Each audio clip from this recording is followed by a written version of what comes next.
ओम शांति। अभी वर्तमान समय के हिसाब से मन बुद्धि को एकाग्र करने का अभ्यास, जो कार्य कर रहे हो उसी कार्य में एकाग्र करो। कंट्रोलिंग पावर को ज्यादा बढ़ाओ। ऐसा ना हो कि आपका अपने ऊपर ही कंट्रोल नहीं है।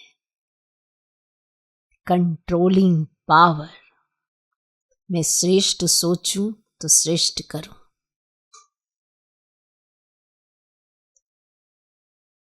जो कार्य कर रहे हो उसी कार्य में एकाग्र करो। कोई भी कार्य है, सारे दिन में कई कार्य करते हो, उसमें एकाग्रता चाहिए। कंट्रोलिंग पावर को ज्यादा बढ़ाओ। मन, बुद्धि, संस्कार, तीनों के ऊपर कंट्रोलिंग पावर। ये नहीं कि मन में कुछ भी आया वही कर्मों में करने लग गए। वाणी का भी कंट्रोल नहीं कि क्या बोल रहे हैं। कर्म में देख नहीं रहे कि हम क्या कर रहे हैं। कंट्रोलिंग पावर, यानी कोई भी संकल्प आया, आपने आपकी बुद्धि ने कहा कर डालो, नहीं, जज करो, श्रीमत परमान है। यह अभ्यास आने वाले समय में बहुत सहयोग देगा। वायुमंडल कई बार ऐसा होगा कि आपको 1 सेकंड में कंट्रोल करना पड़ेगा, जो चाहे वही हो।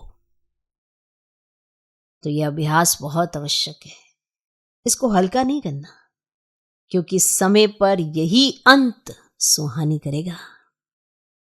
1 सेकंड में कंट्रोल, इतना कंट्रोल अपने आप पर। कई बार आत्माओं का मन, बुद्धि, संस्कार पर कंट्रोल नहीं रहता, तो वो जो भी सोचते हैं, जैसा सोचते हैं, बुद्धि उनको उल्टा निर्णय दे देती है। तो फिर वही पुराने घिसे पिटे संस्कार वापस आ जाते हैं, जिससे परेशान हो जाते हैं। हमें सब कुछ क्लियर है, हमें सब कुछ बताया गया है, कैसे मन में संकल्प आने चाहिए, बुद्धि क्या राइट जजमेंट देनी चाहिए, कौन से संस्कार हमारे सामने आने चाहिए। कितनी बार कहा है, जो बाप के संस्कार वो मेरे संस्कार।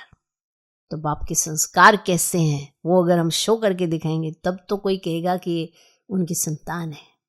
नहीं तो वही कहेगा, लौकिक वालों का नाम लगाएगा, देखो उन्हीं के ऐसे संस्कार है ना, इसलिए इनके ऐसे संस्कार है। तो हर संस्कार से भी हम शो करते हैं कि अब हम किसकी संतान है। इतना कंट्रोलिंग पावर, ये अंत सुहानी करेगा। कंट्रोल, 1 सेकंड में कंट्रोल।